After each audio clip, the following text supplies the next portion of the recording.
So just 12 hours after I released my Monday video, Topps sweetens the pool for people buying the base card, but is it a potential bait and switch? A number under 1,000 could be the death nail for this set. It really feels to me that Alex Pardee is genuine in his interest of selling product.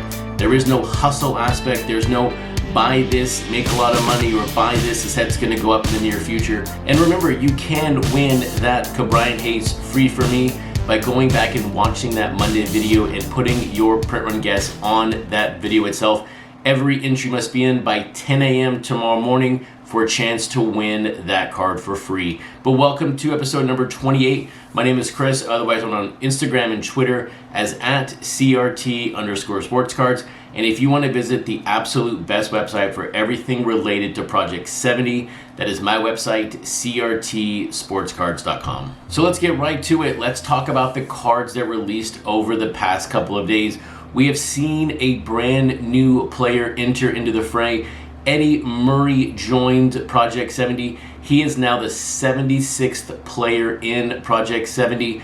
As we talked about with Topps here about a month or so ago, they guaranteed 100 players, but there is potential for maybe 140, 150 players in this set. So right now we are right about the 50% mark of this set. When you think about adding another 75 players, if you had to pick 5 players that you want to see in Project 70, who would you want to see? I know number one on my list is Ted Williams. It's kind of amazing that we've gone this far into the set and not seen a Ted Williams card. I haven't gone back to track all of the 20 players from last year in Project 2020, but I'm pretty sure all of them, Frank Thomas has not been in Project 70 so far. Oh, and also Nolan Ryan has not been in Project 70 so far. So there's actually quite a few here that have not been in the set, but I really want to see an artist tackle Ted Williams. I don't need another 20 cards of Ted Williams, but it would be nice to see some of the new artists in Project 70, some of the 39 tackle Ted Williams. And also,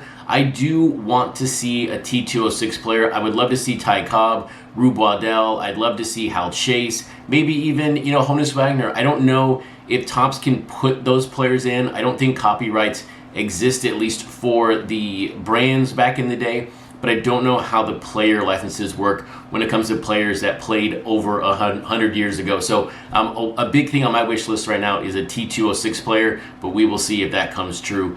But what matters most is, how did Eddie Murray get into Project 70? And no, he didn't board a plane to join Project 70. He did it through his own hard work by being a Hall of Famer, by hitting over 500 home runs. He was a silent giant when it came to the game and to the press. There's a really great article about Tim Kurkjian and Eddie Murray I'd recommend checking out.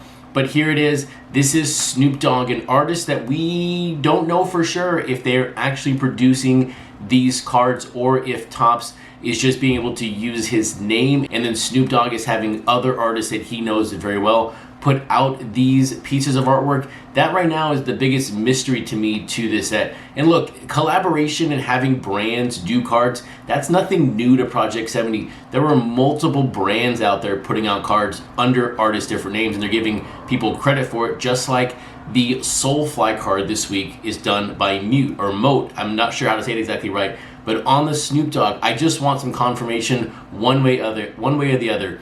Is Snoop Dogg putting these cards out, or is somebody else putting these cards out? But when you take a look at this Snoop Dogg card itself, this again goes alongside something that Snoop did in his past. And of course, this is a direct reference to Soul Plane, the movie that Snoop Dogg was in. Of course, the purple plane is the dead giveaway. This card, though, was released on 4/20. So when you take a look at Eddie Murray's hands, there's potential he is rolling a joint. We will see if Topps allows that in the final print of the card. They have been known to change things from release picture. Think back to Andrew Thiel's Mark McGwire, where they removed the McDonald's logo to where it came out and then it was released and that was missing. So we will see what the final version looks like. But as of right now, Eddie Murray is in this set now, courtesy of Snoop Dogg. And now, speaking about McDonald's, and by the way, this is not an advertisement for McDonald's in any sort of way, but we have Mikael B releasing his Robin Yount from Wednesday's releases. Robin Yount is now the 77th player in Project 70. This is, of course, now also the second Brewer in this set. And now, quick side story here when it comes to the Brewers. I grew up, of course, in West Texas in the 80s and the 90s, and our Double-A baseball club, the El Paso Diablos, were the Brewers Double-A club as a kid. So when you think about players I would love to see in Project 70, John Jaha is one of those players. Teddy Higuera is another player I like to see. I highly doubt we're going to see those really minor Brewers in Project 70, but those are a couple names, again, on my personal, really deep wish list for this set.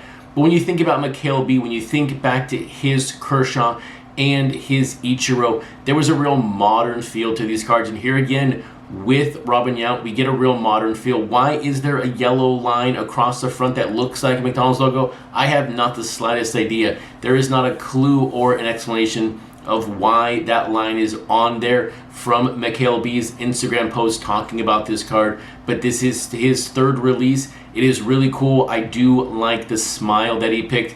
I like the background. This fits in with his other two cards. So if you were looking for a real sort of modern set in Project 70, McHale B is your go-to artist at this moment in Project 70. And so while those two players were the only two new entrants into Project 70 over the past couple of days, the last four players that were released, some were good, some were bad, but it really depends on who you ask. But let's stick with the Wednesday release here. Let's take a look at Soulfly's third card in the set. And we have another recent player here. We have Luis Robert. And I do also have to correct the record. On the Monday video, I meant to speak about the third rookie card being Ke'Bryan Hayes, not Luis Robert from Sophia Chang. So I do apologize about that rookie card mistake. There are only 3 rookies in the set. Ke'Bryan Hayes is number 3. But this card is done by Mote, and I'm going to stick with the way that sounds for this video, but it is M-O-T-E. I would highly recommend you check out them on Instagram because it explains the why behind the card and why Mote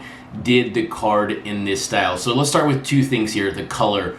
Why is this card not in White Sox color? It is because Soulfly is from Miami and he wanted to capture the multicultural DNA of Miami. So that is why the color of this card looks the way it is. But more importantly here, why is it 1986 tops? It is also why I wish every Project 70 card was in 1991 tops.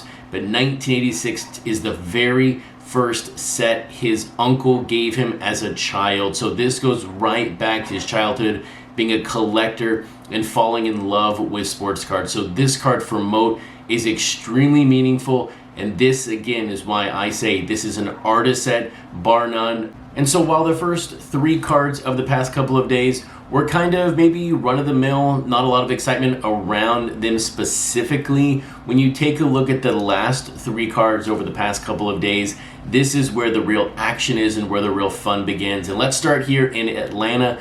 Let's start in downtown Atlanta with Deion Primetime Sanders. We get a football Deion, we get a baseball Deion, we get downtown Atlanta, we get Turner Field, we also get the strip club, and it also has the feel of an Old Man Allen card. When you talk about Old Man Allen, look, you know me personally, I am a fan, I am a collector of Old Man Allen.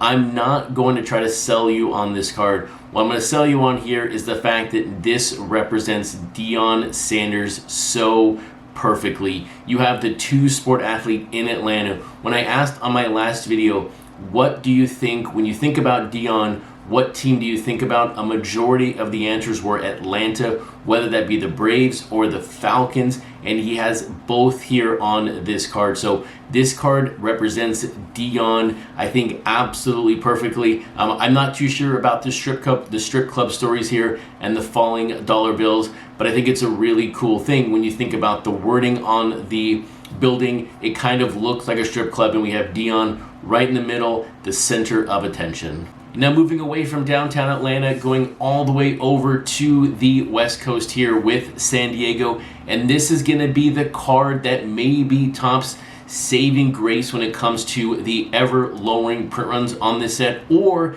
this will be the ultimate hook, line, and sink, and we all fell for it at the end of the day. But let's talk about the card first. We have King Saladin releasing his Fernando Tatis. And it is very nice again to see another new and emerging star of the game have another card in Project 70. This is Tatis's 4th Project 70 card. It's going to be very interesting to see how this card sells compared to its previous cards, because this card has a chase card. It is an artist chase card. But here is where Topps potentially messed up. They said this card will be included in your packages, but how many are there? Are there 1? Are there 10? Are there 50? If you buy 10, you're going to get one. If you buy 20 base cards, are you going to get one? If Topps came out and said, if you buy 30 of these, you're going to get a chase card, I'd buy 30 just to have the very first chase card in the set. We saw this move happen right at the end of Project 2020 with the Mr. Cartoon Trout card, and I also believe there was a Saladin Trout card there at the very end, but they're going to go back to the well here with these chase cards. But why can't Topps just say what the odds are of these cards? It can't be that hard to figure that out. So right now we don't know if we're chasing 1 chase card, 2 chase cards, 1,000, or if this card prints at 10 or 20,000, if it's 1 out of every 2. Topps should have done better here with this chase card, because if we all get fooled, a lot of people are going to be upset, and a lot of people will leave this set because they feel fooled at the end of the day. And all of this potential negative commotion around the chase card is going to overshadow the fact that this Tatis from King Saladin, and by the way, if I were you, follow Saladin on Instagram. He posts some of the greatest stories, and just his content overall is excellent. But this goes hand in hand with his Tony Gwynn from last year. And if you're a Padres fan, Tony Gwynn, Tatis, they go really hand in hand themselves. So you had Keith Shore put both on the card, but now when you think back to an artist linking a Project 2020 card to Project 70, these two cards go very well together, and they will display incredibly well together. And last but certainly not least, let's talk about the Renaissance Man. Let's talk about the man who has, in my opinion, the single best back to any Project 70 card, because it just says Renaissance Man. We have Action Bronson releasing his Yogi Bear, and this is Yogi Bear's 2nd card in the set. Why is Yogi Bear the center of attention when it comes to odd, quirky cards in Project 70? Who knows? It probably has to do with the name, but here it is, Action Bronson's 10-ring Yogi Bear. And I have a sort of different take on this card. Look, I am collecting Action Bronson here for one reason, because his first 2 cards were 1971 Topps, and now his 3rd one, this Yogi Bear, is also 1971. So it's kind of an automatic for me at the moment. I don't know if I'm going to continue on with Action Bronson if he goes outside of 1971 Topps, but we will see. But this is my perspective of the card. And look, baseball players, their hands are vitally important. But at the end of the day, for a lot of them, it's hand-eye coordination. But when you think about a catcher, what are the 2 most important things for any catcher of the game? It is their hands. And so you can mock this card for being weird. You can celebrate it for being unique. It doesn't really matter, because there isn't a right or wrong opinion here on this card. Art, of course, is 110% subjective to the viewer of the piece of artwork. But when I saw this card, I thought of it from the perspective of Action Bronson celebrating the hands of Yogi Bear, because without the hands of Yogi Bear, do the Yankees win 10 World Series under his leadership?